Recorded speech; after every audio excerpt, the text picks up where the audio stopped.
Hi everyone, good day to you all. This is once again Jessica Katarig, your internet marketing partner. In this video blog, I'll be talking about probably the biggest problem na pwedeng ma-encounter ng isang internet marketer. And ito yung traffic generation and sales conversion. Siyempre, being an internet marketer, kailangan mo ng traffic na pupunta sa website mo or kung ano man yung ino-offer mo para makita yung makita ng tao yung offer mo. And then syempre, hindi lang hanggang traffic. You need to convert those traffic into sales. 'Di ba? Para kikita ka. So, let's proceed now. The objective of this coaching video is number 1, to address one of the common problems in internet marketing and its consequences. Number 2, to apply a long-term strategy to sustain your online business. Siyempre, kung meron kang problem, paano mo naman yun mariresolba? At itong strategy na i-share ko sa'yo is yung magsusustain sa'yo para ma-overcome mo yung problem na yun, yung sales generation. Okay? Traffic generation, as I've said earlier, is one of the common problems of internet marketers. Common and at the same time, mabigat na problema.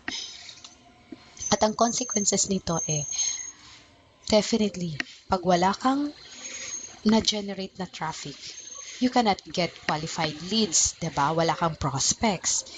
And then, definitely, kung wala kang prospects, wala kang magagawang sales. You cannot make any sales at all. And therefore, wala kang income. Okay? Pagpasensyahan nyo na po yung background music, yung noise na naririnig nyo ngayon kasi while I'm recording this, meron lang mga nangangampanya sa labas and our place really is medyo malapit sa kalsada. So, please bear with me. Okay, continue tayo. Ano yung kailangan mong skills para ma-overcome para makapag-generate ka ng traffic? Syempre, ability to create traffic and then ability to convert traffic into sales. Paano mo naman gawin yon? Bago ko i-share sa'yo yung strategy, let's identify first kung ano-ano ba yung mga klase or categories ng isang internet marketer. We have the amateur marketer, the typical marketer, and then the internet marketer, the internet expert. Okay, ano ba yung amateur marketer? Ganito yung usual na ginagawa ng internet marketer. Siyempre, being an online marketer, definitely you will use either yung social media. Like, example lang, Facebook. So, ang usual na ginagawa ng amateur marketer, dun sa Facebook niya, example na, is Facebook, magpo-post lang yan siya ng kung ano man yung post na gusto niyang i-post directly, telling his or her audience or kung sino man yung targeted market niya to directly go to his offer. Diba? Wala kang isang layer na basta ganyan, diretso, plain and simple, traffic and then offer. Diretso mo siyang pinapakita mo agad sa kanya. By the way, yung traffic, I'm sure siguro familiar naman lahat. But anyway, traffic, sasabihin ko na rin, i-share ko na kung ano ba ibig sabihin ng traffic sa context ng isang internet marketer. Ito yung mga tao na bibisita sa website mo, sa kung ano man yung offer na gusto mong ipakita. Okay? Ito yung supposedly targeted market mo. Okay, so that's the characteristic of an amateur marketer. Diretso mo agad pinapapunta sa offer mo. Pinapakita mo agad sa kanila kung ano yung offer mo. Second naman, ano yung ginagawa ng typical marketer? Ang typical marketer, syempre meron ding traffic. Pero bago pinapapunta direkta sa offer niya, meron siyang isa pang layer na dinadaanan ang mga prospects niya. Ito yung LCP or the lead capture page. Ano ba yung lead capture page? Ang lead capture page, as the name suggests, nagka-capture siya ng information ng leads mo. Okay, pwedeng, normally, syempre, ang kinukuha mo dyan is the name and the email address. Lead capture page essentially is one-pager website na pwede mong ma-capture, pwede mong makuha yung information, yung contact information ng leads mo. Kasi syempre, you need to get the contact information ng leads mo, ng prospects mo, kasi for future follow-ups, let's face it, hindi naman yan agad-agad bibili sa offer mo or magjo-join sa team mo. Okay, and then after you have captured, syempre makakakuha ka ng list, 'di ba? Out of that lead capture page, makukuha mo yung list doon ng mga ng information ng mga bumisita sa website or na-capture mo or nag-intent na pupunta sa offer mo that is being created dyan sa layer na yan, sa LCP na yan, sa lead capture page. And then, you redirect na your leads to your offer. So, ipapakita mo na yan dyan ngayon, yung offer mo. And then, ano naman ang ginagawa ng isang internet expert? Definitely, ito yung the best category, the best type of an internet marketer. Traffic, and then syempre meron ka pa rin lead capture page. And then bago mo from the lead capture page, you put another layer which is the LM or the lead magnet. Ano ba yung lead magnet? Ito yun nga yung value na mai-offer mo, na maibibigay mo sa prospects mo. Kasi ano ba yung pwedeng mag-trigger or mag-convince, necessarily convince, ano ba yung parang makakagawa ng lead capture page mo for him or her to provide you the contact information that you need. Email niya, name niya. 'Di ba? Ano ba yung makukuha nila pag binigay niya sa'yo yung information na yun? This is now the role of the purpose of the lead magnet. Value ito na ibibigay mo sa mga leads mo. And then, you redirect them na dun sa offer mo. Yan, that's yung LCP, lead capture page, and then LM is the lead magnet.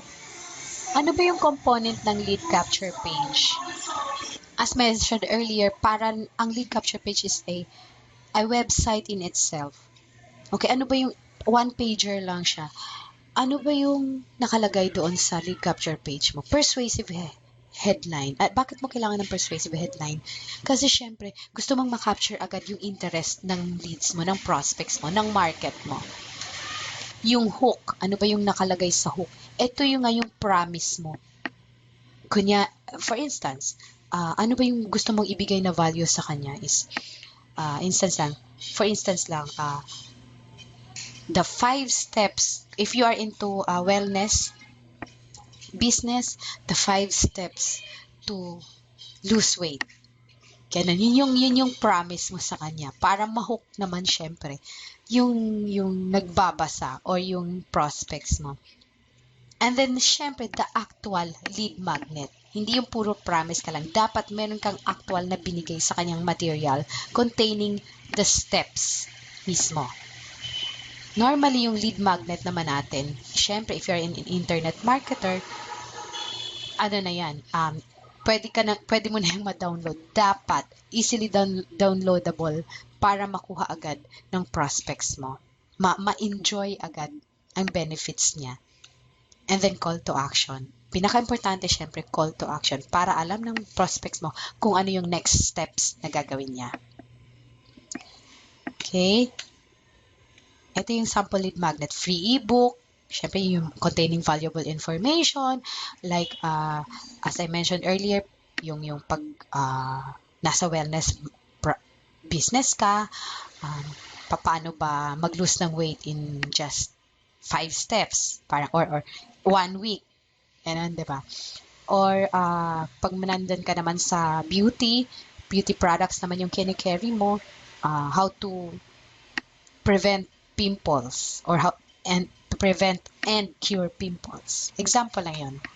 And then free video, as always, it should contain valuable information, coaching, tutorial sessions, depende kung ano yung niche mo. Related syempre dapat sa niche mo. And then free webinars, of course. Example dyan is personality development, which we also offer. And then how to create better targeted traffic. Kailangan alam mo yung avatar mo. Kailangan alam mo kung sino yung market na dapat lang makakita sa business mo. Normally kasi pag internet marketer ka, etong targeted traffic, ginagamit to ng mga marketers na ina-apply nila or ginagamit yung paid advertisement, example sa Facebook, 'di ba? Meron diyang paid advertisement. Then you need to sa Facebook, if you're familiar with it, you need to identify the country, the age, and interest para naman makasave ka dun sa paid advertisement na i-avail mo.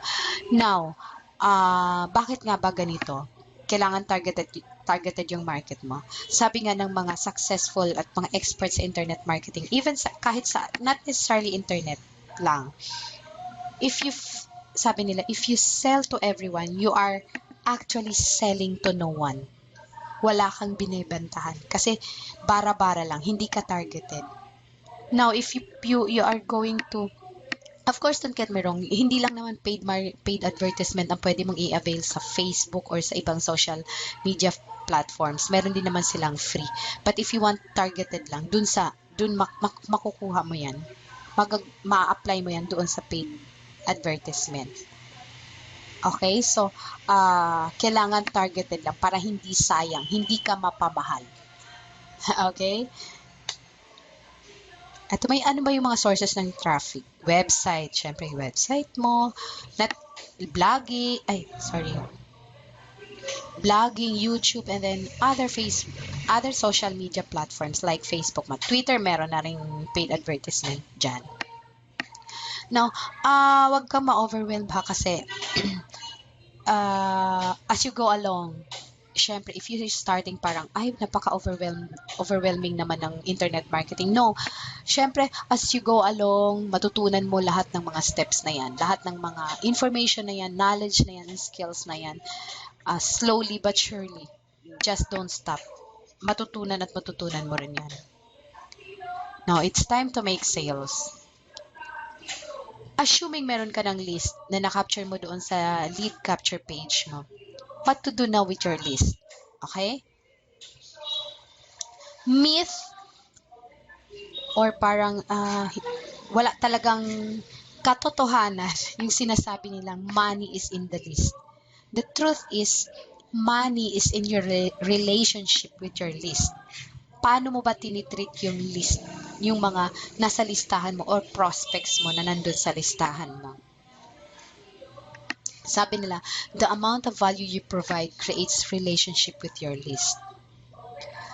Again, I'm really sorry. I apologize for the noise behind sa background. I'm really sorry. But again, please bear with the situation. Okay, so time to make sales. You create relationship with your list. Kaya mo nga siya, yun ang purpose ng list mo. Yun ang purpose kung bakit mo kinuha. So, via your lead capture page, yung contact information ng leads mo. Now, how to build relationship with your list or leads? Meron tayong tinatawag, sa internet marketing, meron tayong tinatawag na VVOV method or the value, and then offer, and then value method. Meaning, before you pitch, you need to provide value first. Hindi yung tipong, please join me. Please buy from me. Please join my team. Hindi ganon. Hindi diretsong ganon. Hindi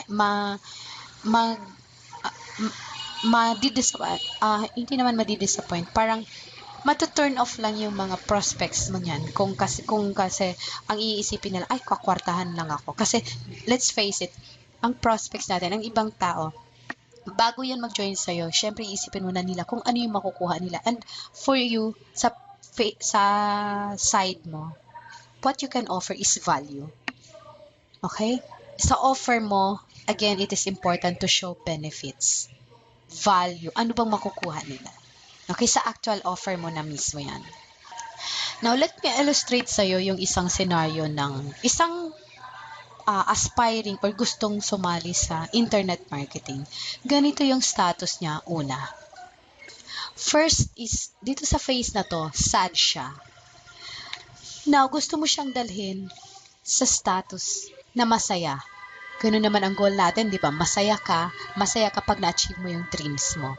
At syempre, kanya-kanya tayong goals, dreams kung bakit tumasali tayo sa internet marketing. Again, you apply the VVOV value, VVOV method. Value, value, offer, value. How do you do this? Sa isang internet marketing, syempre marami kang, para ma-apply mo yung value, value, offer, value, you need to regularly send valuable information or kung ano man yung pwedeng makakatulong sa list, sa mga prospects mo na nandun sa list. Now, if you want to learn more kung paano yung actual application ng VVOV method, our team is actually offering webinars or kung ano man yung pwede mong matutunan sa team namin, like yung personality development, para lang mahasa ka, ma-inform ka, matuto ka paano maging successful internet marketer. Now, para hindi ka na mahirapan to build on your own ng lead capture page, ng website, I'll be indicating a link dito sa baba ng blog post na to. You can check it out. Please watch the video hanggang katapusan and then see for yourself kung if you think it's fit for you sa gusto mong mangyari sa business mo, sa being an internet marketer now, or if you want to really pursue your dreams to become a successful internet marketer, follow mo lang yung instructions dun sa video na ibibigay ko sa'yo, dun sa link, and then let me know if you have other clarifications. I'd be very glad to offer you my help. And please, again, don't forget to like, share, or leave a comment. Kung meron kang clarifications pa, please feel free to contact me.